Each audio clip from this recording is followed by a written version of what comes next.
What is going on, everyone? Welcome into Big Time Football Talk. Make sure to like and subscribe if you enjoy this video. So I want to get into this. I want to break down the USC football Trojans heading into the 2020 season.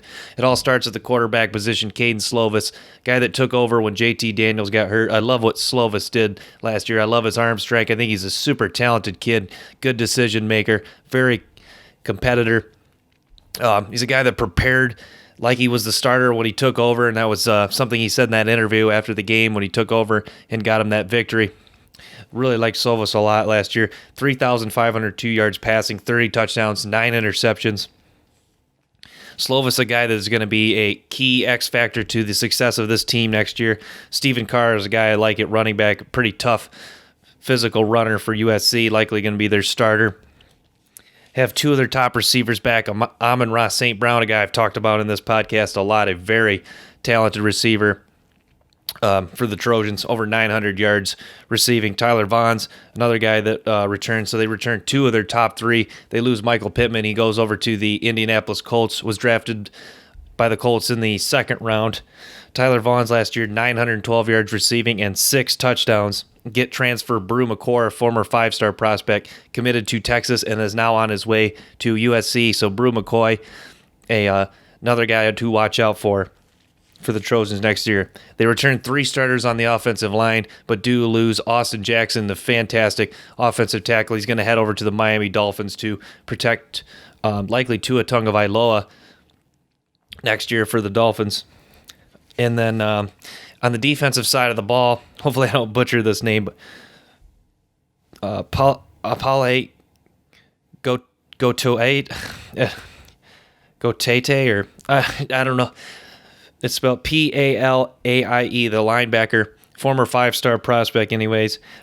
Most USC fans know what I'm talking about. Heads into his junior year. He's had injury problems his first 2 years, but a former 5-star prospect, super hard hitter, talented kid, guy that they need to stay healthy because USC, a defense that has struggled against the run, ranked 9th in the Pac-12 in rush defense. So they need him to stay healthy to try to help out that pass defense, but Gotate is a very talented kid. Also, Drake Jackson as a return at the outside linebacker position, a freshman All-American, 5.5 sacks, 11.5 tackles for loss last year for the Trojans. Having him back is just huge.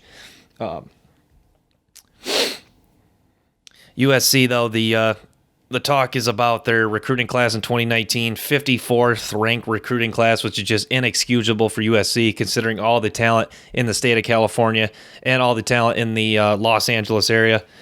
They have a better 2021 class. I believe it's top 5, top 6 class. But the key is Clay Helton. I'm not a believer in Clay Helton. I'll be honest. I think they've underachieved with a lot of talent. I think Sam Darnold really covered up a lot of the issues in the program. Darnold was just an exceptional talent that really got USC to greater heights than they really should have been. Darnold led them to a Pac-12 title in 2017 and also a Rose Bowl win against Penn State. But after he left, 2018 was a rough one, 5-7. Then last year was solid, but I mean, when you watch USC, it's just so up and down at times. It's just like if they had some consistency, you feel like they'd win a few more games. And so the poor recruiting, the up and down play, it's like you take away Sam Darnold and his record is just not as good. I mean, this year is a telling year for Clay Helton in his coaching career. Offense, obviously, was improved. They brought in Graham Harrell, which was just a great hire, went to more of an air raid passing attack this year on offense. And they opened with Alabama. So, you know what? They'll likely lose this game, but I want to see how USC competes. Last time they played Alabama, it wasn't even close. That game was way out of it. USC, that was the season they really turned it around. But competing against Alabama would be really telling because USC could get blown out by Alabama and still have a year where they go 10-3, 11-2. But what does that really prove? You know, because I mean, the Pac-12 is a conference that is down. I mean, USC is going to have more talent than most teams than they play. So what do they do against Alabama at Stanford week 3? Which I mean, Stanford weren't what they were last year, but they have a lot of talent coming back, and it's become pretty big of a rivalry game at Oregon, November 7th. So that's a game that should be circled. But Yeah, USC, that's a program that I really expected more. I mean, the talent they bring every year, they recruit, they get they get most of the best kids from California.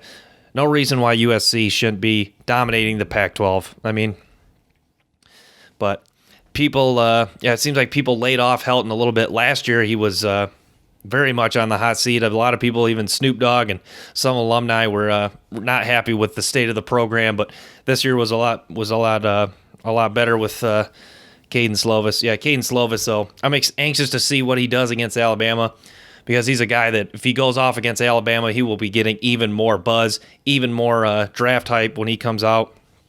So look for week 1 against Bama, at Stanford week 3, at Oregon November 7th. Some notable games on the USC Trojans schedule.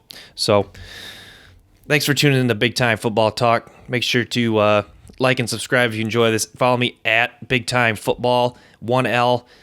And thanks for tuning in. Until next time, peace.